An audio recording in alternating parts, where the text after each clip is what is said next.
नमस्कार दोस्तों। आज है 16 जनवरी और मैं आशा करता हूँ आप सभी अच्छे होंगे। इसी के साथ आज हम अपना करंट अफेयर का चैप्टर को स्टार्ट करते हैं। तो आज टॉपिक क्या क्या पढ़ने वाले हैं, LHS 475B ये क्या है, इसको पूरे डिटेल में देखेंगे।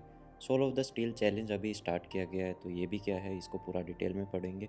Freedom of speech of minister, इसके बारे में बताया गया है, किसके द्वारा बोला गया है, सुप्रीम कोर्ट के बारे में, तो क्या जजमेंट है क्या कुछ नहीं है, सब देखते हैं। एशियन वाटर बर्ड सेंसस हो रहा है अभी, काउंटिंग चल रही है कि कहाँ कहाँ कितने पक्षी आके बैठ ये बर्ड्स आके बैठते हैं, तो पूरा डिटेल में पढ़ेंगे। यहाँ पे आपने देखा होगा। सबसे पहला टॉपिक क्या रहेगा हमारा, फ्रीडम ऑफ स्पीच। ये न्यूज़ में क्यों है, recently the constitution bench of the Supreme Court unanimously rightly ruled out additional curbs on the freedom of speech of minister.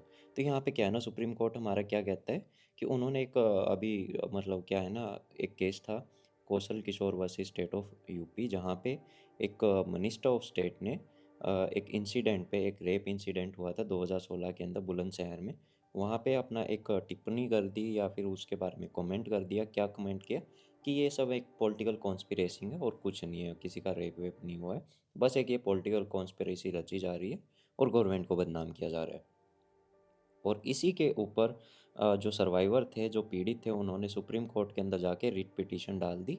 और जहाँ पे कोर्ट ने एक इम्पोर्टेंट क्वेश्चन रेज किया, है ना, कि कोर्ट का क्या कहना था कि भाई ऐसे जो पब्लिक फंक्शनरीज हैं, क्या हमको उनकी फ्रीडम ऑफ स्पीच और एक्सप्रेशन के ऊपर किसी भी तरह का रेस्ट्रिक्शन लगाना चाहिए। तो ये यहाँ पे क्वेश्चन अराइज होता है। पब्लिक फंक्शनरी मतलब जो भी गवर्नमेंट अभी सत्ता में है और जो अपनी स्टेट को चला रही है, तो यहाँ पे उसकी बात हो रही है। तो इसके ऊपर फिर जो मेजॉरिटी जजमेंट थी गवर्नमेंट की, वो थी कि on reasonable restrictions like other citizen ministers are guaranteed to the right of freedom of expression under article 19। Article 19 हमारा क्या कहता है कॉन्स्टिट्यूशन का, कि यहाँ पे है ना, सबको फ्रीडम ऑफ एक्सप्रेशन और स्पीच का अधिकार है ना। सब अपने एक्सप्रेशन जाहिर कर सकते हैं कि उनको क्या पसंद है, कैसा लगता है, और क्या वो बोल सकते हैं, सबको बोलने का अधिकार है यहाँ पे। तो इस वजह से, और इसी के साथ ही है ना, गवर्नमेंट के ऊपर या फिर किसी भी इंडिविजुअल के ऊपर आर्टिकल 19 का जो क्लोज है, वहाँ पे कुछ रीजनेबल रेस्ट्रिक्शंस भी यहाँ पे रिटर्न डाउन है, जिनका लोगों को इतना कुछ पता नहीं होता। और इसके ऊपर प्रीलिम्स का एक क्वेश्चन आ भी चुका है in past. Because the role of the court is to protect the fundamental right limits by the lawful restriction, not to protect the restriction and make the rights residual privileges।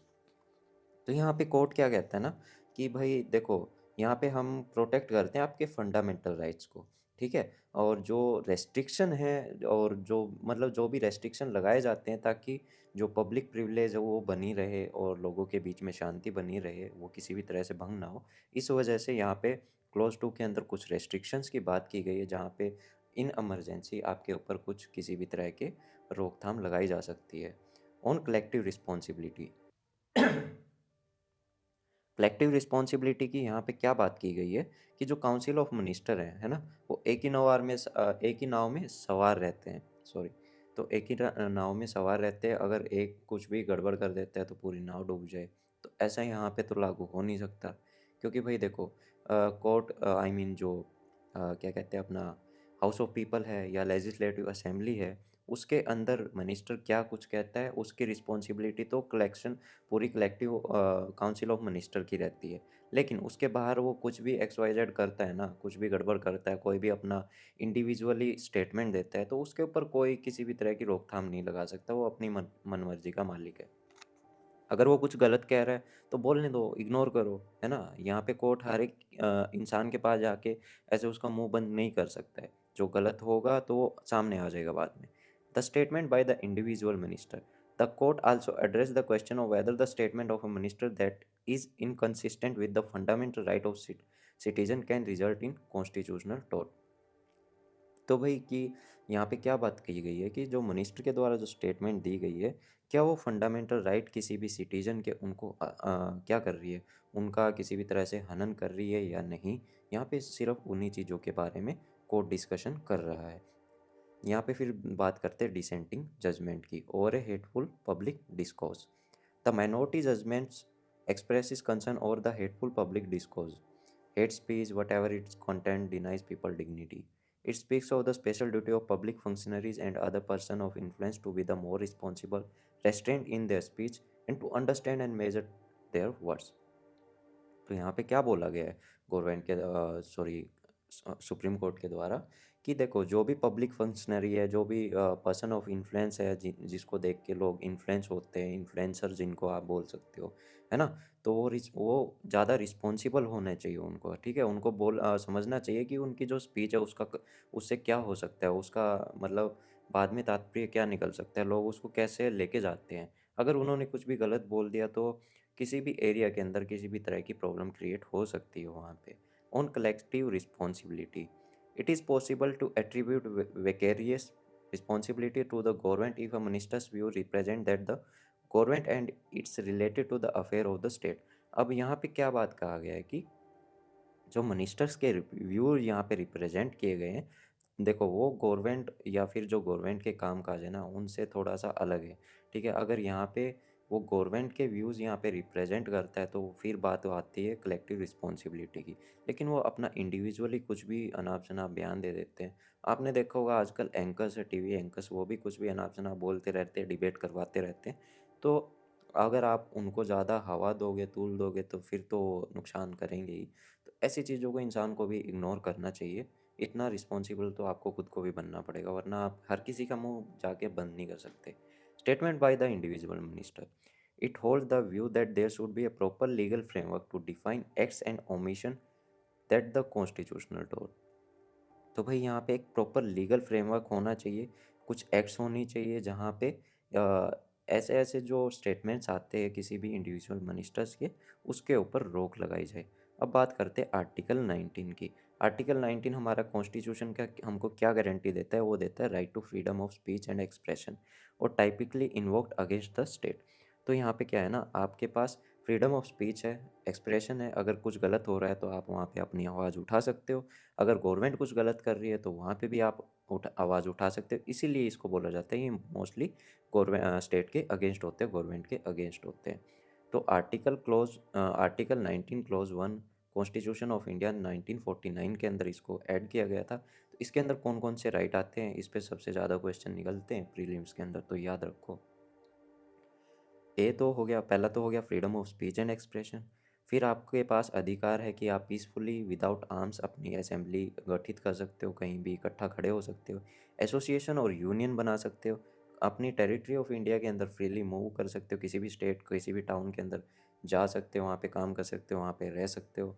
To reside settle in any part of the territory omitted, to practise any profession, किसी भी तरह का profession काम कर सकते हो, occupation कर सकते, ट्रेड बिजनेस कर, आपके पास यहाँ पे किसी भी तरह की कोई भी यहाँ पे रेस्ट्रिक्शन नहीं है।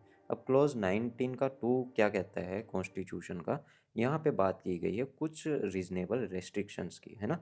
यहाँ पे देखो कुछ रीजनेबल रेस्ट्रिक्शन होंगे, अगर वो रेस्ट्रिक्शन इसीलिए होंगे ताकि देश की जो सॉवरेनिटी है, इंटीग्रिटी है, उसको मनाए रखा जाए, है ना? देश की एकजुटता को मनाए रखा जाए। अभी लोग देखो, कोई इंसान है ना पूरी कंट्री के लिए अगर उनास-अनाप बोलना स्टार्ट कर दे, तो उसके ऊपर कुछ किसी भी तरह के रेस्ट्रिक्शन लगाए जा सकते हैं। और साथ ही साथ स्टेट की सिक्योरिटी, फ्रेंडली रिलेशन बने रहें फॉरेन स्टेट्स और फॉरेन कंट्रीज़ के साथ में, इसीलिए यहाँ पे क्या है ना क्लॉज़ 19 का 2 है, जो कि कुछ रीज़नेबल रेस्ट्रिक्शन लगाता है। अब बात करते हैं हमारे second topic Asian water bird census के बारे में। ये अभी जनवरी 5 से 20 तक चलेगा और जो दिल्ली और 27 एशियन सिटीज़ के अंदर ये स्टार्ट हो रखा है और दिल्ली के आसपास के 7 एरियाज़ को चूज़ किया गया है यहाँ पे, जहाँ पे ये सेंसस किया जा रहा है। एक तो नेशनल ज़ूलॉजिकल पार्क हो गया, नज़फ़गढ़ झील होगी और उसके पास की जो ट्रेन होगी, सुल्तानपुर नेशनल पार्क हो गया जो हरियाणा के अंदर आता है, ओखला बर्ड्स सेंचुरी हो गया, सूरजपुर वेटलैंड हो गया, यमुना फुट प्लेन हो गया, संजय लेक हो गया, यहाँ पे जितने भी बर्ड्स आके रहते हैं उनका सबका पूरा डेटा और उनकी काउंटिंग वगैरह यहाँ पे की जाएगी। न्यूज़ में क्यों है? अभी ये सीधी-सी बात है, अभी ये सर्वे करवाया जा रहा है, सेंसस करवाया जा रहा है। जैसे हमारा पॉपुलेशन सेंसस होता है ना हर 10 साल के अंदर, तो वहाँ पे क्या है हमारी पॉपुलेशन को काउंट किया जाता है, कंट्री की कितनी पॉपुलेशन होगी। इसी तरह से जो एशियन वाटर बर्ड सेंसस है ना, पूरे एशियन रीजन के अंदर कितने बर्ड्स हैं और कितना कम उनका नंबर हुआ है, कितना ज़्यादा हुआ है, तो उस चीज़ का डेटा यहाँ पे पूरा रखा जाता है। और यहाँ पे अब की बार क्या है ना, पॉपुलेशन शो की जा रही है कुछ माइग्रेटरी वाटर बर्ड्स की, जो पानी में रहने वाले स्पेशली जैसे कि डक स्पीशीज़ होगी, जो विज़िट करती है अल्पाजहू रीजन जो कि कहाँ का है, केरला का। What are the highlights of the survey? Major missing species, जो काफ़ी मेजरली मिसिंग स्पीसीज हैं उनका डेटा इकट्ठा करना, like northern shoveler, common common teal, या फिर Eurasian wigeon, sighted in the previous survey. ये पिछले सर्वेज के अंदर देखे गए हैं, लेकिन इस बार इस टाइम के अराउंड ये ज़्यादातर मिसिंग है। फिर देखते हैं कि क्लाइमेट चेंज इम्पैक्ट इनके ऊपर कितना पड़ा है। Climate change has affected the number of birds visiting the region. However, the precise impact of the climate change on the bird migration require more detailed studies. तो यहाँ पे है ना, अगर आपको प्रिसाइजली बताना पड़े तो उसके लिए साइंटिस्ट को यहाँ पे काफ़ी काम करना पड़ेगा, उसी के बाद ही वो पूरी डिटेल यहाँ पे बता पाएंगे। What is Asian water bird census? It is a citizen science programme जो कि सपोर्ट करता है कंजर्वेशन और मैनेजमेंट ऑफ वेटलैंड्स का, और साथ ही साथ वाटर बर्ड वर्ल्ड वाइड का। वैसे ये पूरा टॉपिक है ना, मैं लास्ट क्लास में कवर करवाया था 14 की, और बीच में 15 की क्लास में ले नहीं पाया due to some health condition. तो बीमार चल रहा हूँ मैं, उसकी वजह से मैं क्लास भी नहीं ले पा रहा। और ये वाली क्लास अभी आई है तो इसको अच्छे से कर लेना, और इसकी पीडीएफ आपको टेलीग्राम चैनल पे मिल जाएगी। तो Asian water bird census is a part of global international water bird census. IWC का ये पार्ट है जो कि कोऑर्डिनेट करता है वेटलैंड इंटरनेशनल्स के साथ में। वो साथ ही साथ पैरेलल रन करता है अदर रीजनल प्रोग्राम्स के, जो कि आईडब्ल्यूसी के, जहाँ पे अफ्रीका, यूरोप, वेस्ट एशिया, न्यूट्रॉपिक्स और कैरिबियन एरिया के अंदर जो चल रहे हैं। अब बात करते हैं इंडिया के अंदर कैसे इसका काम स्टार्ट हो रखा है। तो इंडिया के अंदर इसको इनिशिएट स्टार्ट किया गया था इंडियन सब कॉन्टिनेंट पे 1987 के अंदर। उसके बाद से ये रैपिडली ग्रो हो रहा है, इसका जो एरिया बढ़ता जा रहा है एशिया के अंदर भी, अफ़गानिस्तान के अंदर, जापान, साउथ ईस्ट एशिया और ऑस्ट्रेलिया के अंदर। इंडिया की बात करें तो इंडिया के अंदर जॉइंटली कोऑर्डिनेट किसके साथ में काम करके ये पूरा किया जा रहा है? बॉम्बे नेशनल हिस्ट्री सोसाइटी के साथ में, और वेटलैंड इंटरनेशनल मिलके इसको पूरा कर रहे हैं, इस पूरे सेंसस को कर रहे हैं। सिग्निफिकेंस की बात करें तो देखो यहाँ से हमको आइडिया मिल जाएगा कि कौन कौन से बर्ड हमारी वेटलैंड्स और उनकी मतलब जो हमारी वेटलैंड्स की हेल्थ कैसी है। देखो अगर वेटलैंड अच्छे क्लीन रहेंगे, है ना, अच्छे से पूरा एनवायरनमेंट वहाँ का क्लीन रहेगा तो ज़्यादा से ज़्यादा बर्ड वहाँ पे विजिट करेंगे। अगर कम बर्ड्स आ रहे हैं तो सीधी सी बात है, हमको कुछ ना कुछ वहाँ पे वर्क करना पड़ेगा, और ये चिंता की बात है, और इसको सुधारा जाए। It helps in better implementation of the conservation of migratory species and the convention of the biological diversity. तो CMS और CBD की जो स्कीम्स हैं इनको लागू करने में, इम्प्लीमेंट करने में काफ़ी हेल्प करता है, क्योंकि यहाँ पे हमारे पास मोस्टली जितने भी माइग्रेटरी बर्ड्स हैं उनका पूरा डेटा आ जाता है। अब बात करते हैं, हमारा नेक्स्ट टॉपिक है जो सोल ऑफ स्टील चैलेंज है। ये इंडिया के अंदर पहले नहीं था, इसको अभी रिसेंट में ही स्टार्ट किया गया है। पूरा देखते हैं। The soul of steel challenge was launched in Uttarakhand on January 14 जनवरी को उत्तराखंड के अंदर पूरे सोल ऑफ स्टील चैलेंज को लॉन्च किया गया था, जिसका एम क्या है कि टेस्ट करना है आपकी हाई एल्टीट्यूड एंड्योरेंस को, कि आप कितना हाइट पे जा सकते हो और कितना सहन कर सकते हो। The general area of expedition would be the Nanda Devi national park. तो कहाँ पे ये अभी स्टार्ट किया जा रहा है, कहाँ पे लॉन्च किया जा रहा है? वो किया जा रहा है नंदा देवी नेशनल पार्क के अंदर। वहाँ पे आपकी एंड्योरेंस को चेक किया जाएगा, और इसके अंदर कौन पार्टिसिपेट ले सकता है वो भी देखेंगे अभी। What is the Soul of Steel Challenge? The challenge is an initiative of Global। क्लो ग्लोबल का इनिशिएटिव है जिसको सपोर्ट किया जा रहा है इंडियन आर्मी के द्वारा, ठीक है ना। The idea behind the soul of steel is the pulling skill sets and creating a challenge that will unlock the human ability to survive, stabilise and thrive in high altitude area. तो यहाँ पे क्या है ना, कि भाई आपकी skills को चेक किया जाएगा, ठीक है। आपके पास ऐसे ऐसे चैलेंजेस होंगे जिनको पार करके आपको सरवाइव करना है, खुद को स्टेबलाइज करना है, और बिल्कुल ऐसे पूरा एक्टिव रखना है कि भाई आप हाई एल्टीट्यूड एरिया के अंदर फंस जाते हैं तो आप खुद को कैसे मैनेज कर पाएंगे, या फिर आर्मी के पास ऐसी कोई परेशानी आ जाए, कोई ऐसी प्रॉब्लम आन खड़ी हो जहाँ पे उनको हाई एल्टीट्यूड एरिया के अंदर ज़्यादा से ज़्यादा समय के लिए रहना पड़े। तो उस टाइम पे ये ऐसे-ऐसे चैलेंजेस किए हुए, अगर इन पास्ट में अगर हमने ऐसे कुछ चैलेंजेस हमारे इंडियन आर्मी सोल्जर्स को दिए हुए होंगे, तो वो कैपेबल होंगे इन चीज़ों को फेस करने में। ये किस पे बेस्ड है? ये बेस्ड है आयरन मैन ट्राई एथलॉन पे, जो कि एक लॉन्ग डिस्टेंस ट्रायथलॉन चैलेंज था यूरोप के अंदर, जहाँ पे टेस्ट किया जाता था इंडिविजुअल की ग्रिट और एंड्योरेंस को। Apart from life skills training and youth development, challenge would globally promoted the adventure tourism in Uttarakhand. देखो इसके साथ साथ देखो यहाँ पे स्किल्स की भी ट्रेनिंग होगी, आपका डेवलपमेंट भी होगा, आपको चैलेंजेस भी मिलेंगे, लेकिन यहाँ पे साथ ही साथ हमारे को क्या है ना, हमारा जो उत्तराखंड है उसका टूरिज्म भी क्या बढ़ेगा, प्रमोट होगा। What is global? अगर इसकी फुल फॉर्म की बात करें तो Concor land and air and water, कि भाई हमको धरती, आसमान और पानी के ऊपर क्या पाना है, विजयी पानी है, ठीक है, जीत पाना है। तो इस नाम से इसको स्टार्ट किया गया है, जो कि एक टीम थी स्पेशल फोर्स वेटरन्स की, जो कि रिटायर्ड हो चुके हैं स्पेशल फोर्सेस से, यानी कि आर्मी हो गया, नेवी हो गया, है ना, और जो कि people with disabilities from different nationalities, region, abilities to project their power of self belief and collective effort to create a powerful perception of ability and freedom। तो इसके अंदर पूरी जो ये जो ग्लोबल इनिशिएटिव है, इसके अंदर बेसिकली आर्मी, नेवी और एयरफोर्स के जो रिटायर हो चुके ऑफिसर्स हैं, और काफ़ी ऐसे लोग हैं जो कि जिनकी बॉडी से क्या है ना, थोड़े बहुत डिसेबल हैं, वो अलग अलग देशों से मिलके वो क्या है ना, ऐसे पावरफुल चैलेंजेस को कंप्लीट करते हैं। इसको सेटअप किया गया था जनवरी 2019 में। किसके द्वारा? मेजर विवेक जैकोब के द्वारा, जो एक पैरा स्पेशल फोर्स ऑफिसर थे, जो रिटायर हो गए थे 14 साल की सर्विस के बाद, after a combat sky drive injury. जो आपने देखा होगा ना, स्काई डाइव करते हैं, जहाज से कूद जाते हैं पैराशूट लेके, तो उसमें इनको है ना इंजरी आ गई थी, उसके बाद इनको रिटायरमेंट लेनी पड़ी थी 14 साल की सर्विस के बाद में। क्लो को इंट्रोड्यूस करवाया गया है ऑपरेशन ब्लू फ्रीडम के द्वारा, जो मूवमेंट है जहाँ पे एक्सप्रेस किया जाता है आपके पावरफुल स्पिरिट और एबिलिटी की, कि भाई आपकी एबिलिटी क्या है, कौन से पीपल्स की जो मतलब क्या है ना, डिसेबल है, तो उन लोगों की क्या एबिलिटीज़ है, उनका स्पिरिट कितना मजबूत है और उनका एंड्योरेंस कितना है, तो उनके लिए इस ऑपरेशन को स्टार्ट किया गया है बेसिकली। यहाँ पे एक नोट है, आर्म फोर्स वेटरन डे जो कि सेलिब्रेट किया जाता है हर साल 14 जनवरी को। इस दिन 1953 को पहले Indian commander in chief of Indian army field marshal K M Cariappa, जो कि फॉर्मली रिटायर हो गए थे सर्विस से, he led the Indian forces to victory in 1947 war against Pakistan. तो इन्होंने ही, इनका बहुत बड़ा हाथ रहा है, जो हमारी लड़ाई हुई थी पाकिस्तान के साथ 1947 में, उसको विक्ट्री दिलाने के अंदर। तो उस दिन से मतलब सबसे पहले इसको 2016 के अंदर ऑब्जर्व किया था, मतलब उस दिन से हम आर्म फोर्सेस वेटरन डे 2016 से सेलिब्रेट करते आ रहे हैं। जो नेक्स्ट टॉपिक रहेगा बहुत छोटा सा है, LHS-475b। Recently James Webb telescope के द्वारा कंफर्म किया गया है कि उसने एक डिस्कवरी की है फर्स्ट एक्सो की, जो कि एक प्लेनेट है जो अपने ही स्टार के अराउंड में क्या करता है, ऑर्बिट करता है, घूमता है। The planet formally classified as LHS-475, ये उसका नाम रखा गया 475b।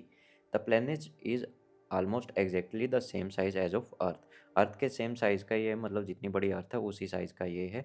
99% जो इसका डायमीटर है वो अर्थ के डायमीटर से रिजेंबल करता है। रिसर्चर्स ने यहाँ पे ये भी नोट किया है कि प्लैनेट अपनी एक पूरी कंप्लीट ऑर्बिट जस्ट 2 दिन के अंदर कंप्लीट करता है। जैसे कि हमारे यहाँ पे 24 घंटे में होता है ना, तो वहाँ पे 48 घंटों में होता है।